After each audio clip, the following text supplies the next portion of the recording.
What's up, YouTube? Kenny BRC, back with part one of the infraction build. The last video I posted, I got a lot of comments asking if I can do kind of like a build breakdown as I'm going through it. So I'm going to do exactly that. This is my 2021 car for the year. I'm gonna still race my Limitless though. Both cars are gonna be super duper fast.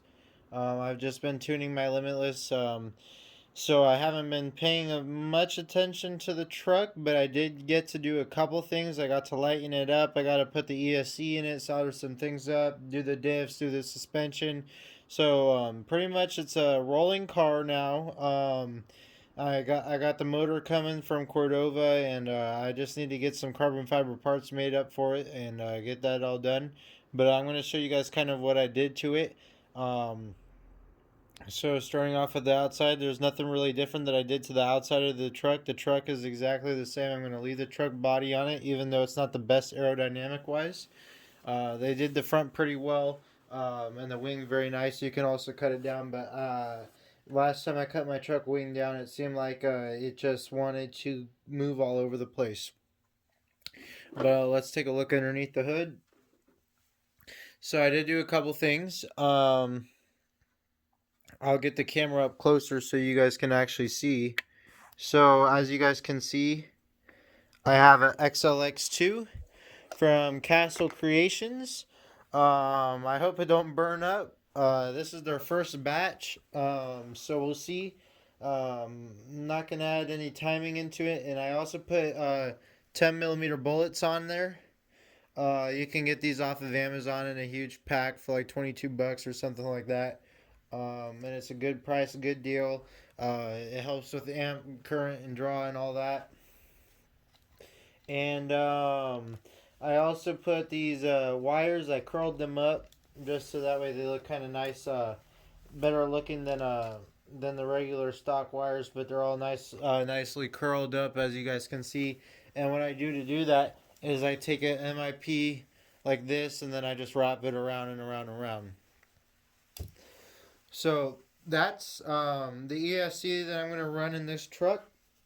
I can also take the fan off if I want to lighten it up, but I'm going to leave it on there just because.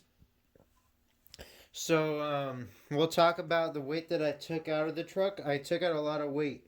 Um, Before on the truck, I'll adjust so that way you guys can see.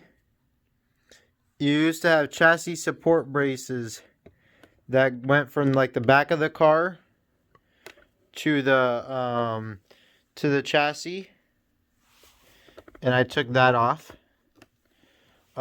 It went from this right here and went all the way down to here. Took that off. That was a big plastic piece I didn't need. And there was a couple big bolts and screws that went with that. But I shaved a lot of weight off the truck. Also, there was some side dams that they had on the side here for aerodynamic for the body. I took those all off. Took all the plastic pieces that weren't necessary. They had a Esc tray that was made for where the receiver box was right here. And here, I'll adjust this so you could kind of see. I shaved it off. You could see where the shaving is right there. Shaved that off to save that weight there. And there's also a chassis brace that goes in the front from this hole right there. And it goes down to where the center diff pretty much is. I took that off and lightened it up as much as possible. And then I also did the exact same thing. I took the battery tray out. The battery tray on the right side of the truck because I flipped the motor mount around. So that also saves a lot of weight. I kept one battery tray on the other side just for my batteries, and this side I took the battery tray off so I could save weight. Now everyone knows that the motor mount on these cars face the way where my ESC is. All you have to do is turn it 180 degrees and then plop it down right here, and it works perfectly fine. That way now you get max capability of your motor, and it's more balanced and all that good stuff. Um, I haven't gotten my spool from Joseph yet. But that will be the next thing to come from Joseph Angelo Diaz is my center spool. And I also got to get my better drive shaft for the rear. And I also going to get some ceramic bearings soon.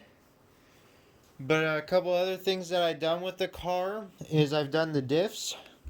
So the front diff, which is in here, I put 20 mil in the front. You want to try to lock the diff up as much as possible, and that's what I did. And then in the rear of the car, I put 1,000,000 differential weight fluid in the rear. And with that, it works.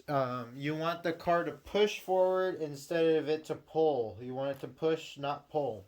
So what I do is I take the diff out. I clean the whole diff. I put both diff cups upside down, let them all the goo drain out. I then put my glove in there, put my finger around, get all the goo out, and then I put my oil in there, put the gears back in, and make sure it's all tight and knit. And then I put it back in the car. Now, when you put it back in the car, they actually have this where the manual is located with the car. These are the shims that come with the car. Very, very, very small. These shims go on your diff, and they have instructions on how to put the shims on your diff. I put one shim on each diff, both front and rear, and that should prevent them from stripping. It's worked well on my Limitless. I haven't stripped a diff yet, and I've owned the car 6 months. But I also do maintain my car after every single race. So that's pretty much the diff setup. We'll go talk about rear suspension. My rear suspension in the truck is the stock oil and the stock spring. I just tighten this as far down as the thread can go without it, bottoming it out all the way.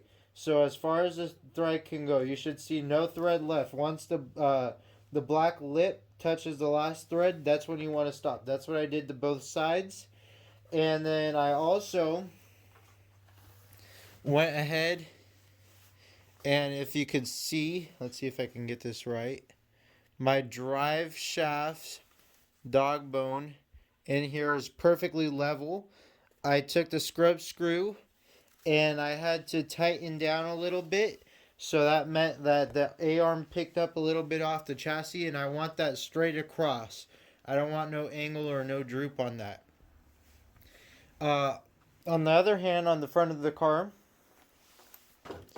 I tightened this all the way down to the last thread as well. So this black lip, once it reaches that last thread, I stopped. And what I do with the front of my cars is with this, I put the scrub screws down as far as possible as I could without the wheels rubbing on the body, because this is an enclosed body, so you can't have it down as far. So that's what I did so far to make it work right and look right. Now remember, on a rubber tire car, which this truck comes stock with rubber tires, the body will sit higher and will go down lower. With foam tires, they're bigger, so they will take up a lot more room in the body, but you'll be able to get it down another 1/10 of an inch, maybe an 1/8 of an inch lower in the front. And I like my car to sit as low as possible in the front. I don't like it to be high off the ground. I also, from the factory, these front body posts, they're one hole higher. I put it one hole lower, so I put it in a little bit, the body post, so that way it's more flat with the splitter, and that way no air can get inside of the body and mess the car up. I haven't decided yet if I'm going to cut the body out in the back or not. It's going to help with mile an hour, I know that for sure. I do like the looks of it though, and I know I can make it work. It's just a matter if I want to do it or not. But this is what I have so far, guys. I should be ordering a wheelie bar by the end of the week. I should be having a spool by Sunday and some bearings by Sunday by Joseph Angelo Diaz. Badass stuff made by him. I'm hit him up on Instagram, Facebook, or just let me know if you need his name and I'll send you a link. But this is what I have done so far, guys. I'm gonna be doing a couple other carbon fiber parts as well. Carbon fiber shock towers for sure, and these links right here,